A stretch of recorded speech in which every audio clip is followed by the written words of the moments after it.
Assalamualaikum warahmatullahi wabarakatuh. Perkenalkan, nama saya Yunasar dengan NIM 19070228. Saya akan merangkum sebuah workshop yang berjudul pengolahan dan pemanfaatan ruang laut di wilayah pesisir dan pulau kecil. Kontribusi ekosistem dan lingkungan pesisir dan laut itu menyediakan jasa SDA, hayati dan nirhayati, kemudian menyediakan jasa pendukung kehidupan, menyediakan jasa pendukung kenyamanan, dan menyediakan jasa pengendalian bencana. Sebagai hasil dan fungsi penyedia jasa ekosistem dan lingkungan pesisir dan laut berkontribusi besar bagi ekonomi dan kesejahteraan manusia. Kemudian 3 ekosistem utama bagi keberlanjutan jasa ekosistem dan lingkungan pesisir dan laut Indonesia itu terdiri dari mangrove, padang lamun, dan terumbu karang. Kemudian sisi strategis ekosistem dan lingkungan pesisir dan laut itu terdiri dari mangrove seluas 3,49 juta hektar. Atau 24%-nya mangrove dunia, kemudian 50% mangrove Asia. Kemudian ada lamun seluas 3 juta hektar, yaitu 19% lamun dunia. Kemudian ada terumbu karang seluas 8,5 juta hektar, yaitu 18% itu terdiri dari terumbu karang dunia. Kemudian ada sisi strategis ekosistem dan lingkungan pesisir dan laut, yaitu menopang 90% sumber daya ikan, perairan laut, dangkal, kemudian 80-85% produksi ikan karang. Dan kemudian ada tantangan terhadap ekosistem dan lingkungan pesisir dan laut. Kemudian yang pertama itu ada overfishing, penangkapan ikan dangkal ikan secara ilegal, tidak dilaporkan dan tidak diatur dalam IUU. Terus menghadirkan tantangan.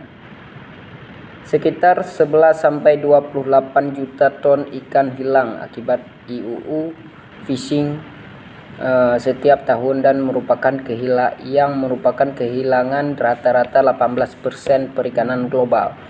Kemudian ada pencemaran. Lebih dari 80% pencemaran laut berasal dari aktivitas di daratan, yaitu limbah industri, pertanian, dan pemukiman. Pada tahun 2050 diduga akan ada lebih banyak limbah, yaitu limbah plastik daripada ikan di laut. Kemudian ada kerusakan habitat, menurunnya keanekaragaman hayati dan stok ikan akibat praktek penangkapan ikan yang tidak ramah lingkungan, dan rusaknya lingkungan hidup akibat alih fungsi lahan dan pesatnya pembangunan pesisir. Kemudian yang terakhir itu ada perubahan iklim, yaitu secara cepat berdampak pada spesies dan ekosistem yang sudah tertekan, sehingga dapat mengakibatkan hilangnya atau terdegradasinya 50% estuaria, 35% mangrove, 30% terumbu karang, dan 20% itu lamun. Kemudian potensi sumber daya pesisir dan laut itu yang pertama ada mangrove, lamun, dan terumbu karang. Potensi wilayah pesisir dan pulau kecil yang ada di Provinsi Jawa Timur itu ke arah daratan mencakup administrasi 151 kecamatan pesisir di 22 kabupaten kota pesisir dengan total luas 1.382.000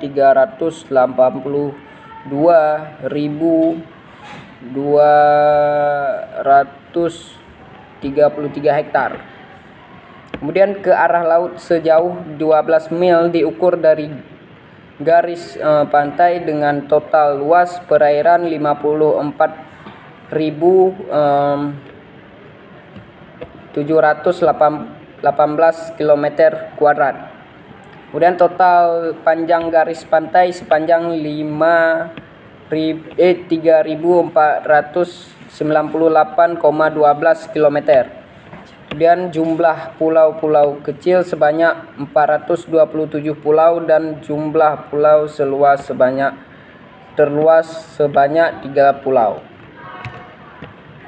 Dan aktivitas yang dapat dilakukan dalam pemberdayaan masyarakat pesisir dan PKK itu yang pertama ada ekowisata bahari, yang kedua rehabilitasi mangrove dan terumbu karang, yang ketiga beach clean up, yang keempat pemberdayaan garam, yang kelima sekolah pantai, yang keenam transportasi antar pulau, yang ketujuh kedai pesisir, dan yang kedelapan itu lain-lain. Aktualisasi pengawasan tindak pelanggaran kelautan dan perikanan itu ada terdiri dari DKP Provinsi, Pos Kamiladu, Kabupaten Kota dengan 22 dinas dan 9 pos, Maswas ada 400 kelompok, yang kemudian pusat PSDKP ada 6 satker, 9 pos, kemudian ada cabang dinas. Sekian rangkuman dari saya, dari rangkuman workshop yang saya lakukan. Lebih kurang saya mohon maaf. Wabillahi taufiq wal hidayah. Wassalamualaikum warahmatullahi wabarakatuh.